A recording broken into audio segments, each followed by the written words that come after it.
അനുമോളെ കണ്ടിട്ട് സാവുമാൻ്റെ അമ്മ പറയുന്നുണ്ട്, ടി വിയിൽ കാണുന്ന പോലെ അല്ല, അനുവൊക്കെ നല്ല ഇതായിട്ടിരിക്കുന്നു, കുറച്ച് തടിയുള്ളതായിട്ട് തോന്നും, മറ്റേത് ഒതുങ്ങിയിരിക്കുന്ന പോലെ തോന്നും ടി വി കൂടെ കാണുമ്പോൾ, പക്ഷെ നല്ല ഭംഗിയാണ് കാണാനെന്ന് പറയുന്നുണ്ട്. അപ്പം നൂറ ചോദിക്കുന്നുണ്ട്, എല്ലാവരും തടിച്ചിരിക്കുകയാണോ?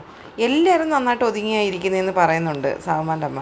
സാവുമാൻ്റെ അച്ഛൻ പറയുന്നുണ്ട്, എനിക്ക് ഒരു ഇലയെങ്കിലും വേണം, പിടിച്ച് നിൽക്കണം, ഒറ്റയ്ക്ക് എനിക്ക് നിൽക്കുന്നത് ഇച്ചിരി ബുദ്ധിമുട്ടുള്ള ഇതാണ് എന്ന് പറയുന്നുണ്ട്. ആരോഗ്യ കാര്യങ്ങൾ ചോദിച്ചപ്പോൾ പറഞ്ഞതാണ്. എന്നിട്ട് സാബുമാൻ്റെ അമ്മ പറയുന്നുണ്ട്, ഇവനെ ചിച്ചിക്കുട്ടാന്നാണ് വിളിക്കുന്നത്. അപ്പം സാബുമാൻ പറയാണ്, അമ്മ ഇങ്ങനെയൊന്നും പറയരുത്, ഇത് ലോകമുള്ള ആൾക്കാർ മൊത്തം കാണുന്നതാണ്, വെറുതെ ഇങ്ങനെ ഇവിടെ നിന്ന് ഇതൊന്നും പറയാം, അതിൻ്റെ പേരൊന്നും പറയാമെന്ന് പറയുന്നുണ്ട്. അപ്പോൾ എല്ലാവരും ചിരിക്കുന്നുണ്ട്, എല്ലാവരും കളിയാക്കി സാബുമാനെ അങ്ങനെ വിളിക്കുന്നുണ്ട്. സാബുമാൻ്റെ അച്ഛൻ പറയുകയാണ്, കൂട്ടുകാരൊക്കെ ഫോൺ ചെയ്ത് ഇങ്ങനെ വിളിക്കും, പിന്നെ ഞാനാണെന്ന് പറയുമ്പോഴത്തേനാണ് അവർക്ക് മനസ്സിലാവുന്നത് സ്വരം ഒരുപോലാണെന്ന്. അപ്പം നൂറ പറയാണ്, ആ അതെ സ്വരം ഒരുപോലെ. അപ്പം സാബുമാൻ പറയാം, അച്ഛൻ്റെ മോനാകുമ്പോൾ പിന്നെ അച്ഛൻ്റെ സൗണ്ടല്ലേ എനിക്ക് കിട്ടുന്നതെന്ന് പറയുമ്പോഴത്തേനും എല്ലാവരും കൂടെ ചിരിക്കുകയാണ് അവിടെ.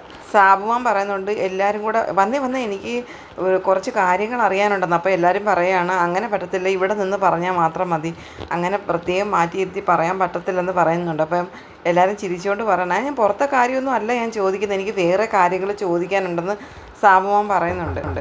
ജിസേലിനെ ടി വിയിൽ കാണുന്ന കണക്കല്ലെന്ന് സാബുമാൻ്റെ അച്ഛൻ പറയുന്നുണ്ട്. അനീഷും അക്ബറും ഒക്കെ സെയിം ആണ്, അതുപോലെ തന്നെ ഇരിക്കുന്നു. ആദിലെ നൂറയൊക്കെ ടി വിയിൽ കാണുന്ന കണക്ക് തന്നെയാണെന്ന് പറയുന്നുണ്ട്.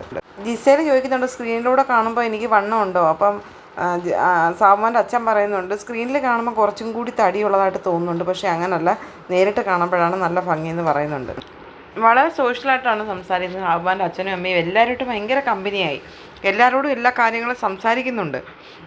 സാബുമാൻ്റെ അച്ഛൻ പറയാണ്, പുള്ളി എന്ന് ലേറ്റായിട്ടാണ് വരുന്നത്, 12:30 1 മണിയൊക്കെ ആകുമ്പോഴായിരിക്കും വരുന്നത്. അപ്പം നമുക്ക് ഭയങ്കര ടെൻഷനാണ്, എന്താ ലേറ്റ് ആവുന്നത്, അപ്പം നമ്മൾ വെയിറ്റ് ചെയ്താൽ സിറ്റൗട്ടിൽ ഇരിക്കുമെന്നൊക്കെ പറയുന്നുണ്ട്. സാബുമാൻ പറയുന്നുണ്ട്, വരൂ നമുക്ക് കുറച്ച് നേരം ഇരുന്ന് സംസാരിക്കാം. അപ്പോൾ സാബുമാൻ്റെ അച്ഛൻ പറയാണ്, ഇല്ല ഞാനൊന്നും പറയത്തില്ല.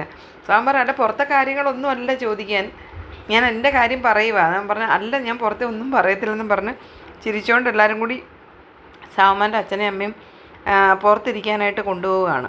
സാബുമാൻ്റെ അച്ഛനെ പിടിച്ചു നിൽക്കാൻ ഒരേലെങ്കിലും വേണമെന്ന് പറഞ്ഞ് അത് കേട്ടിട്ട് ജിസേൽ ഓടിപ്പോയിട്ടൊരു കറിവേപ്പില എടുത്തുകൊണ്ട് വന്നതിനെപ്പറ്റി പറഞ്ഞ് ചിരിക്കുകയാണ് ഇപ്പം ലൈവിലുള്ളവരെല്ലാവരും കൂടി. ജിസേലിനെ കളിയാക്കുകയാണ്, എന്തിനാണ് ആ കറിവേപ്പില കൊണ്ടുവന്നതെന്ന് ചോദിക്കുന്നുണ്ട്. ജിസേൽ പറ, അല്ല അങ്ങനെ വേണമെന്ന് ഇല വേണമെന്ന് പറഞ്ഞപ്പോൾ ഞാൻ ഓർത്ത് കറിവേപ്പില എടുക്കാമെന്ന് അങ്ങനെ പോയി എടുത്തതാണ്. നിൻ്റെ എന്തൊരു ഹ്യൂമാനിറ്റി ആണെന്ന് ചോദിച്ചിട്ട് എല്ലാവരോടും ജിസേലിനെ കളിയാക്കുകയാണ്.